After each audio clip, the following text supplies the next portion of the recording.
Megastar re entry ఖైదీ number 150తో కలెక్షన్ల హవా ఏ range లో కొనసాగిందో తెలిసిందే. చిరంజీవి బాక్సాఫీస్ మీద చేస్తున్న యుద్ధానికి మెగా అభిమానులు ప్రత్యక్ష సాక్ష్యంగా నిలిచారు. 10 ఏళ్ల తర్వాత చిరు స్టామినాలో ఏ మాత్రం తేడా లేదంటే ఆయన గట్స్ ఏ రేంజ్ లో ఉన్నాయో అర్థం చేసుకోవాలి. ఖైదీ సక్సెస్ తో మంచి జోష్ లో ఉన్న ఆయన ఇక తన 151వ సినిమా పనులను మొదలుపెట్టారట. చిరు 150వ సినిమాలో హీరోయిన్ విషయంలో ఎవరిని తీసుకుంటే బాగుంటుందా అని చాలా కన్ఫ్యూజన్ అయ్యారట. ఫైనల్ గా కాజల్ కే ఆ ఛాన్స్ దక్కి సినిమా సూపర్ హిట్ అయిందనుకోండి.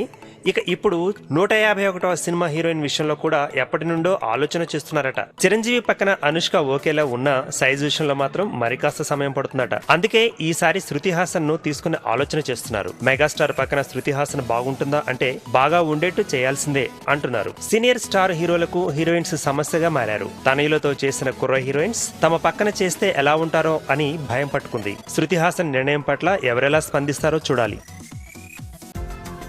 ఈ వీడియో గనుక మీకు నచ్చినట్టయితే లైక్ చేయండి, షేర్ చేయండి, సబ్స్క్రైబ్ చేసుకోండి.